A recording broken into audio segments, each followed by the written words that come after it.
Hey, hey Zombie Elvis. What game do you think we should play today? Brains. He said he wants to play Alex Kidd in Shinobi World. I agree. Now for those of you who weren't aware, Alex Kidd was the Sega mascot right up until Sonic came along. And obviously Sonic was way cooler than that dude. So he stuck. But Alex Kidd's games were pretty good. This is the only one that I've got at the moment, and it's probably the most obscure except for, I think it's called Alex Kidd BMX something or other. It was only released in Japan, so it's not compatible with my system, and I'm not going to buy it. Finally, we get to a review of a game that I actually have the instruction manual for. Now, this is the PAL release of Alex Kidd in Shinobi World, and therefore it's in 6 different languages, not only on the box, but also in the instruction manual. So there you've got English, German, Dutch, I don't know, and then French, Spanish, and Italian. But, you know, it's an instruction manual. All of the Sega Master System manuals that I've ever seen are just blue text or gray text or black text on white paper. There's nothing really to write home about, but they tell you what you need to know. Here's the cartridge. Alex Kidd in Shinobi World. Look at how cherry that is. For use with the Sega system only. Keep out of reach of children. Actually, no. This game is for children. But it's really a fun platformer. It's kind of a takeoff of, Shinobi, obviously. Basically ninja games in general. See, Alex's girlfriend gets stolen by an evil ninja, and he melts into a puddle of goo until a light ninja shows up and tells him the backstory. The ninja then enters Alex, which you will see shortly, and imbues him with magical ninja powers, which I'm pretty sure is how most ninja games start. I might be wrong about that. Now these magical ninja powers include the ability to swing a katana, to throw little throwing spike thingies. You can do wall kicks, which I don't even do in this review. I never found it useful at all. And he can swing around a pole really, really fast and turn into a fireball, which is kind of awesome. So here we're going into round 1. And that boss there, Kabuto, if you put a mustache on him, he would look an awful lot like Mario. And in an early build of this game, his name was actually Mario. And he had a mustache. I imagine they changed it due to licensing issues. But that would be really amusing if they left it in. I don't know if Nintendo could really sue them over that. Those guys, you can't hit them until they throw their little whatever the hell that thing is, and then you have to jump over it and hit them. It's not difficult to do. I didn't manage to pull it off a couple of times because I'm terrible. And I'm going to show you that swingy thing. Look at that! How awesome is that? And there's the throwing spikes. So we've already got our first power-up, which does not carry over into the next stage. So even if you manage to complete the rest of the level without dying, you don't get to keep it anyway. But it does remember how much life you had left, which is represented by those little triangles up in the upper left-hand corner. Now, unlike some of the other games that we've seen so far, if you notice me screwing up at all, it's not the fault of the controls at all in this game. The controls are very, very good. Very tight, very responsive. They don't even take a lot of getting used to. Once you know how to do everything, you can pull it off every time because it's just easy. The controls are very well done. All of my mistakes are my own fault because I suck. As evidence of how bad I suck, look how long it takes me to figure out that all I have to do is duck down and press the button. Yeah, it was pretty obvious, but I didn't figure it out right away. We're about to see the first time here where you need to use the swing around the pole and turn into a fireball trick.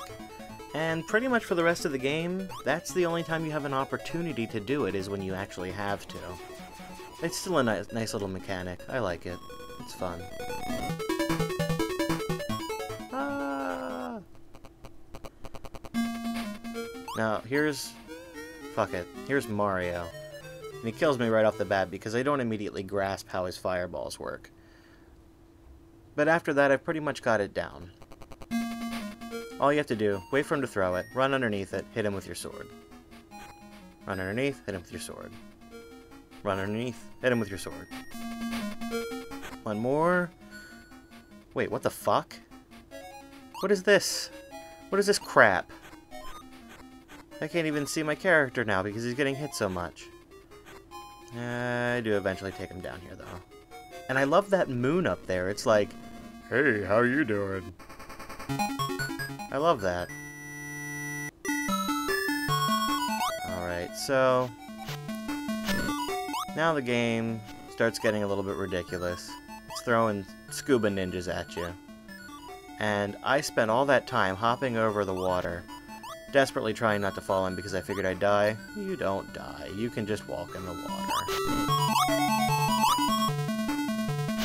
Scuba ninja. There's really not a whole lot to say. I mean, it's just a really fun game. I don't have any complaints about it at all, except for things like that, where the enemy just runs up to the very edge and hits you when you're on the ladder. You can't do anything else while you're on the ladder, so it can be hard to avoid them sometimes. And the green ninjas are kind of erratic. And holy shit, I just turned into a tornado. That happens sometimes. I think that happens twice. And then a shark ate me.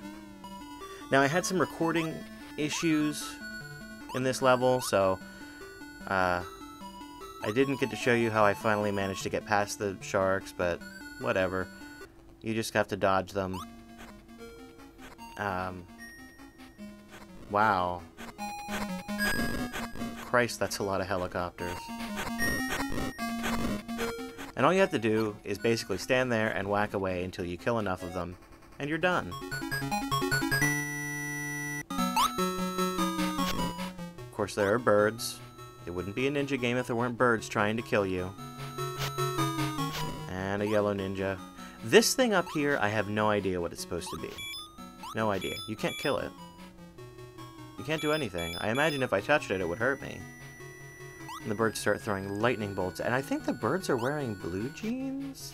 I don't know what's going on there.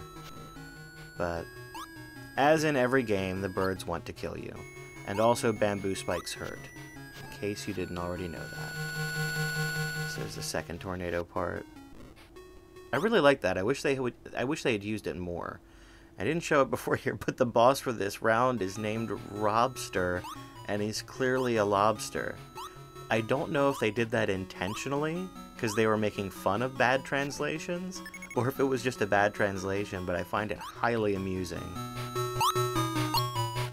This part is a little bit difficult because those things dripping from the ceiling will still hurt you when they're splashed on the ground. You have to wait until they've completely disappeared to land there to avoid getting hit. And of course everybody loves minecarts, especially the kind that you don't move along with automatically. And also rising and sinking platforms in lava. That's fun. Here's Robster. He throws potato chips at you. And he has a picture of some kind of ninja pig sorcerer on the wall. This game is ridiculous and I love it. Now he is covered in butter, which means he is defeated. Jump for joy. There's more birds. This area is kind of weird. This is the last set of stages, and it lets you... If you fall down a pit in most of the sections of this level, it just brings you to a different part with an alternate route, and zombies, sometimes. Like if you fall down here, which I will momentarily. There we go. You're in a water section. So instead of automatically killing you, it brings you to an alternate section of the stage with a different way to get through. And here we have the obligatory boss rush, where you have to fight Mario again. I won't show the whole fight. It's the same as last time, just in a different location. And there are some thwomps. Can't explain what they're doing here. And Robster again! This time I don't have throwing spikes though, so I have to just beat him with my sword. It made it a little bit more difficult. But I'm not going to show it to you, because I'm selfish. And in the biggest Mega Man ripoff ever, we've got the disappearing moving platform thingies that I hate so bad. This is just the run where I completed it. I won't tell you how many takes I had to do of this to actually get through it. I'm real bad at those. That's the end boss, Hanzo. Now, I managed to get a hit in on him here. There. I hit him twice. Not in the same life. Check this out. So I didn't beat the game, but it wasn't for lack of trying. This guy's just too difficult. So all in all, this game is very good. Not too terribly difficult, but with an impossible end boss. If you find a copy of it for a decent price, I recommend picking it up because it's pretty rare and it's very fun. I'll see you next time. Thanks for watching.